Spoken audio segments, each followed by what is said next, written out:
سورۃ المنافقون کی آیت نمبر 9۔ الحمدللہ وکفی وسلام علی عبادہ الذین اصطفی، خصوصاً علی سید الرسل وخاتم الانبیاء وعلی آلہ واصحابہ الاتقیاء۔ اما بعد فاعوذ باللہ من الشیطان الرجیم، بسم اللہ الرحمن الرحیم۔ یا ایہا الذین آمنوا لا تلہکم اموالکم ولا اولادکم عن ذکر اللہ، ومن یفعل ذلک فاولئک هم الخاسرون۔ وأنفقوا مما رزقناكم من قبل أن يأتي أحدكم الموت فيقول رب لولا أخرتني إلى أجل قريب فأصدق وأكن من الصالحين، ولن يؤخر الله نفسا إذا جاء أجلها، والله خبير بما تعملون۔ یا ایہا الذین آمنوا، اے ایمان والو، لا تلہکم اموالکم ولا اولادکم، غافل نہ کر دیں تم کو تمہارے مال اور نہ ہی تمہاری اولاد، عن ذکر اللہ، اللہ کی یاد سے، ومن یفعل ذلک، اور اگر ایسا ہوا، فاولئک هم الخاسرون، تو ایسے لوگ نقصان اٹھانے والے ہوں گے۔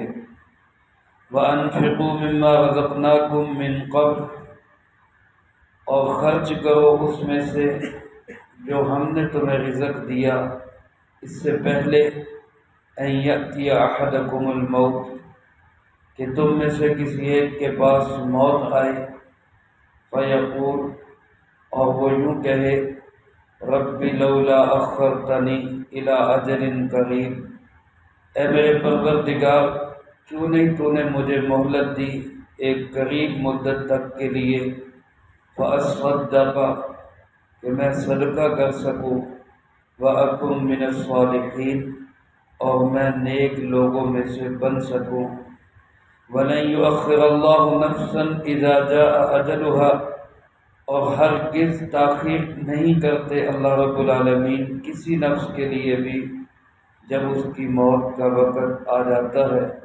وَاللَّهُ خَبِيرٌ بِمَا تَعْمَلُونَ، اور اللہ پاک خبر رکھنے والے ہیں تمہارے تمام اعمال کی۔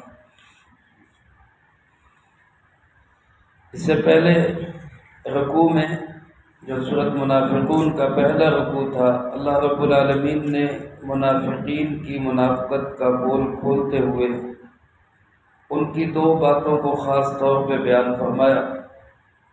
ایک بات تو یہ کہ منافق بنے کیوں تھے، اس کی وجہ علماء نے لکھی ہے کہ عبداللہ ابن ابی جو منافقوں کا سردار تھا، مدینہ منورہ کی ریاست اور سرداری اور پگڑی اس کے سر پہ جا رہی تھی۔ قریب تھا کہ مدینہ منورہ کے تمام قبائل اس کو اپنا سردار بنا لیتے کہ ادھر سے جناب محمد کریم صلی اللہ علیہ وآلہ وسلم مکہ مکرمہ سے ہجرت کر کے مدینہ منورہ تشریف لے آئے۔ تو اس کو یوں محسوس ہوا کہ جو پگ میرے سر پہ آنی تھی، جو سرداری مجھے ملنی تھی، وہ حضرت محمد صلی اللہ علیہ وسلم کو مل گئی۔ اب چاہیے تو یہ تھا کہ اللہ کے اس فیصلے کو تسلیم کرتا اور اطاعت خدا بندی کرتا، جناب محمد کریم صلی اللہ علیہ وسلم کی بات مانتا، لیکن عہدہ چھیننے کے حسد میں اور جلن میں اس شخص نے منافقت کا راستہ اختیار کر لیا، اور یہ کسی عہدے کی محبت کا سب سے بڑا نقصان ہوتا ہے۔ پھر اس مقام پہ آ کر اگلا جملہ کیا کہتا ہے کہ اپنا مال ان پہ خرچ نہ کرو۔ اس کا مطلب ہے کہ مال کی بھی محبت اس کے دل کے اندر، اور یہ دو چیزیں میرے عزیز دوستو انسان کو تباہ کرنے والی ہیں، ایک عہدے کی محبت، ایک مال کی محبت۔ اس لیے اللہ رب العالمین نے اگلے رکوع میں ان آیات میں ایمان والوں کو مخاطب کیا کہ دیکھنا یہ تباہی اور بربادی کرنے والی دو چیزیں کبھی قریب بھی نہ پھٹکنے دینا۔ اور میں یا ایھا الذین آمنو، اے ایمان والو، لا تلہکم اموالکم ولا اولادکم عن ذکر اللہ، تمہارے مال اور تمہاری اولاد تمہیں اللہ کی یاد سے غافل نہ کر دے۔ انسان اللہ کی یاد سے اور ذکر سے غافل کب ہوتا ہے؟ جب مال کی محبت دل میں پیدا ہو جائے یا اولاد کی محبت دل میں پیدا ہو جائے۔ ان دو محبتوں کو انسان جب اپنے آپ پہ غالب کر لیتا ہے تو پھر اللہ کے حکموں کو توڑنا شروع کر دیتا ہے۔ مال کی محبت آ جائے تو حلال حرام کی تمیز اٹھ جاتی ہے، اولاد کی محبت زیادہ ہو جائے تو بعض اوقات نمازوں سے غافل، بعض اوقات دین کے کاموں سے غافل، اور بعض اوقات پھر انسان اولاد کی خواہشات پوری کرنے کے لیے حرام کا دروازہ کھول لیتا ہے۔ اس لیے اللہ پاک نے ایمان والوں کو مخاطب کر کے فرمایا تمہارے مال اور تمہاری اولاد تمہیں اللہ کی یاد سے غافل نہ کر دے۔ علماء نے لکھا ہے ذکر اللہ سے مراد نماز بھی ہے، کہیں ایسا نہ ہو کہ نماز سے غافل ہو جاؤ۔ ذکر اللہ سے مراد حج بھی ہو سکتا ہے، ایسا نہ ہو کہ مال کی محبت، اولاد کی محبت تمہیں حج جیسے فریضہ کی ادائیگی سے روک دے۔ بعض علماء نے لکھا ہے کہ ذکر اللہ سے مراد زکوٰۃ بھی ہو سکتی ہے، کہیں ایسا نہ ہو کہ مال اور اولاد کی محبت تمہیں اللہ کے اس فریضے کو ادا کرنے سے روک دے۔ اور مفسرین کرام رحمہم اللہ فرماتے ہیں کہ ذکر اللہ سے مراد ہر عبادت اور دین کا ہر کام ہے، یعنی مال اور اولاد کی محبت کہیں تمہیں دین کے کسی بھی کام سے روک نہ دے۔ اگر ایسا ہوگا تو ایسی اولاد کے متعلق قرآن کریم نے کیا فرمایا؟ انما اموالکم واولادکم فتنہ، ایسا مال بھی اور ایسی اولاد بھی تمہارے لیے فتنہ۔ اللہ رب العالمین ارشاد فرماتے وَمَن يَفْعَلْ ذَلِكَ، اگر کسی کے ساتھ ایسا ہوا، یعنی اس کے مال نے، اس کی اولاد نے اس کو اللہ کی یاد سے غافل کر دیا، فَأُولَٰئِكَ هُمُ الْخَاسِرُونَ، فرمایا پھر سن لے کہ یہ شخص بڑا نقصان اٹھانے والا ہے، اس کا بہت بڑا خسارہ ہوگا۔ اور اس خسارے کی ایک مثال اللہ پاک نے یوں بیان فرمائی، فرمایا کہ منافق تو یہ کہتے ہیں کہ خرچ نہ کرو، مال کو روک کے رکھو، لیکن اللہ تمہیں یہ حکم دیتے ہیں کہ انفقوا مما رزقناکم، جو کچھ ہم نے تمہیں دیا ہے اس میں سے خرچ کرو۔ پہلی بات تو یہ ذہن میں رکھو کہ تم جو دے رہے ہو وہ تمہارا نہیں ہے۔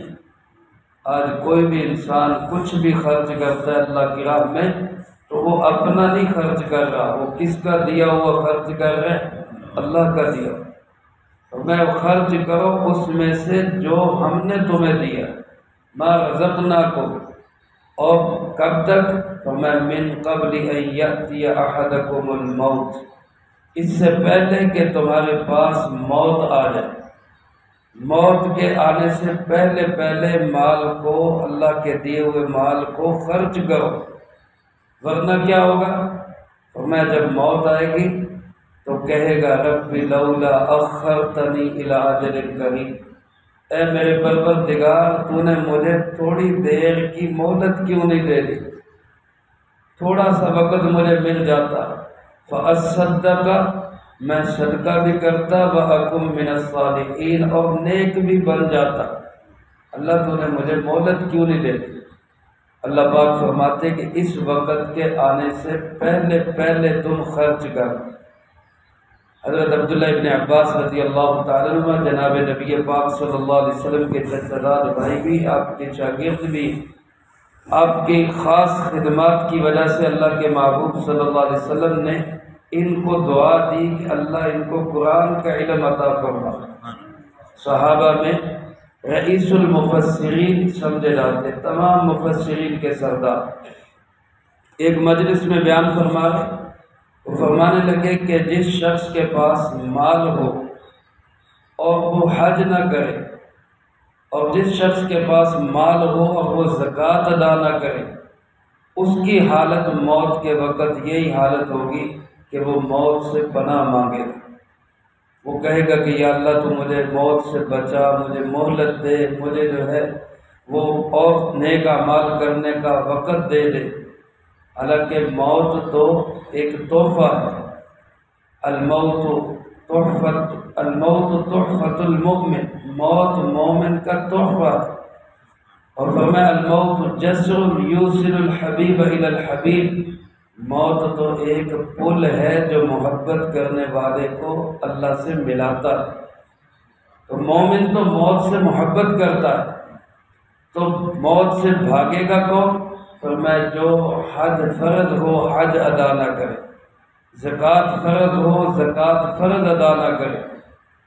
تو کسی نے کہا عبداللہ ابن عباس رضی اللہ تعالیٰ عنہ سے کہ اے عبداللہ ابن عباس، یہ حالت تو کافر کی ہوتی ہے کہ وہ موت سے پناہ مانگتا ہے، موت سے بچنا چاہتا ہے، یہ تو کافر کی حالت ہوتی ہے۔ عبداللہ ابن عباس رضی اللہ تعالیٰ عنہ فرمانے لگے کہ نہیں، صرف کافر کی یہ حالت نہیں ہوتی، مومن کی بھی یہ حالت ہوتی ہے۔ پھر یہی آیات پڑھی کہ دیکھو ان آیات کے شروع میں اللہ نے فرمایا یا ایھا الذین آمنوا، اے ایمان والو۔ یہ آمنو کہہ کے پھر اللہ پاک فرما رہے کہ پھر وہ وقت آئے گا کہ تم کہو گے اللہ مجھے مہلت دے دے، لیکن فرمایا پھر کوئی مہلت ملے گی نہیں، اس لیے اس وقت کے آنے سے پہلے خرچ کرو۔ ایک موقع پہ جناب نبی پاک صلی اللہ علیہ وآلہ وسلم سے پوچھا گیا اللہ کے محبوب جی صلی اللہ علیہ وسلم بہترین صدقہ کون سا ہے؟ بہترین صدقہ؟ تو سرکار دو عالم صلی اللہ علیہ وسلم نے ارشاد فرمایا بہترین صدقہ وہ ہے کہ جب تو تندرست ہو پھر خرچ کر، اور بہترین صدقہ وہ ہے جب تو خود ضرورت مند ہو پھر خرچ کر۔ ورنہ انسان موت کے وقت تک ٹالتا رہتا ہے، پھر جب موت کا وقت آتا ہے پھر کہتے ہیں فلاں کو اتنا دے دو، فلاں کو اتنا دے دو، فلاں کو اتنا دے دو۔ حالانکہ اصل خرچ یہ ہے کہ انسان اپنی صحت میں خرچ کرے۔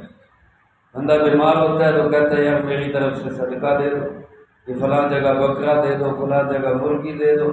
اور جب تندرست ہو، صحیح ہو، تمہیں ضرورت بھی ہے اور اس بات کا ڈر بھی ہے کہ میں خرچ کروں گا تو میں بھی محتاج ہو سکتا ہوں، مجھے بھی ضرورت پڑ سکتی ہے، اللہ کے محبوب صلی اللہ علیہ وسلم نے فرمایا اس وقت میں خرچ کرنا یہ سب سے افضل صدقہ ہے۔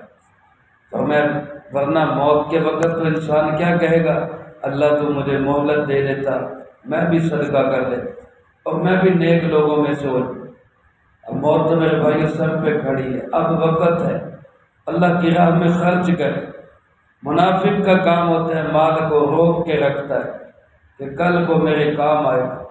کسی نے بڑی خوبصورت بات کی، کہتے لوگ پیسہ جوڑ کے رکھتے ہیں مصیبت میں کام آئے گا، اللہ سے یہ نہیں کہتے کہ یا اللہ تو مصیبت ہم پہ ڈالنا ہی نہ، پہلے ہی جب پیسہ جوڑ کے رکھا ہے مصیبت میں کام آئے گا تو مصیبت تو آنی آنی ہے، تو پھر تو مصیبت خود مانگ رہے۔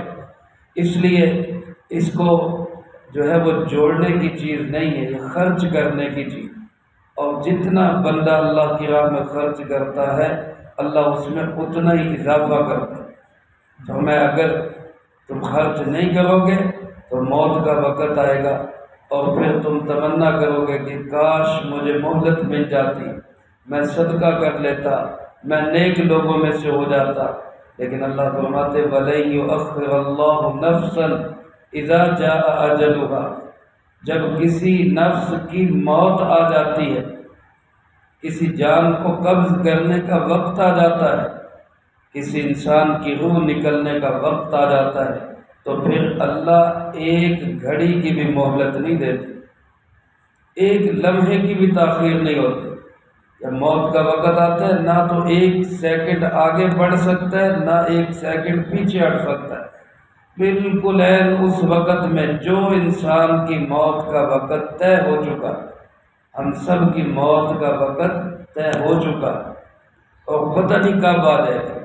اللہ فرماتے اس کے آنے سے پہلے پہلے اللہ کو راضی کر لو، خرچ کر لو، اللہ کے دین پہ لگا لو، ورنہ فرمائے واللہ خبیر بما تعملون، تمہارے تمام عملوں سے اللہ تو باخبر ہے ہی، اللہ کو تو سب کچھ پتہ ہے تم کیا کر رہے ہو کیا نہیں کر رہے۔ ہمارے دلوں کی حالت کو جاننے والا بھی کون ہے؟ اللہ رب العالمین۔ اس لیے فرمایا اس وقت کے آنے سے پہلے پہلے دین کے کاموں پہ اپنا خرچ کر دو، مال لگا لو، صلاحیتیں لگا لو، تاکہ کل موت کا وقت آئے تو تم بھی خوشی خوشی اللہ کے پاس جانے کے لیے تیار ہو۔ حضرت بلال رضی اللہ تعالیٰ عنہ موت کا وقت آیا، غشی کسی کیفیت طاری ہو گئی، گھر والوں نے سمجھا کہ شاید فوت ہو گئے، رونے لگ گئے۔ اتنے میں تھوڑا سا ہوش حواس بحال ہوئے تو پوچھنے لگے کہ کیا ہوا؟ کہا جی ہم نے سمجھا کہ آپ کی روح برباد کر دی، ہم تو اس لیے رونے لگے۔ تو میں اس میں رونے دھونے کی کیا بات ہے؟ یہ کوئی رونے کی بات ہے؟ تو میں غداً نلقی الاحبہ محمدا وحزبہ، جان نکلے گی تو ہم جائیں گے، جا کے حضرت محمد صلی اللہ علیہ وسلم سے ملیں گے، اپنے محبوب ساتھیوں سے ملیں گے۔ جس نے موت کی تیاری کی ہوتی ہے وہ تو پھر موت سے محبت کرتا ہے۔ اس لیے فرمایا اس وقت کے آنے سے پہلے پہلے اپنا مال آگے بھیجو، اپنی چیزیں آگے بھیجو، تاکہ تمہیں وہاں جانے کا شوق پیدا ہو۔ اللہ مجھے آپ کو سب کو اس کی توفیق نصیب فرمائے، جو کہا سنا اس کو زندگی میں لا کے دوسروں تک پہنچانے کی توفیق عطا فرمائے۔ اللہم انت السلام و منک السلام، تبارکت ربنا وتعالیت یا ذا الجلال والاکرام، اللہم اعنا علی ذکرک و شکرک و حسن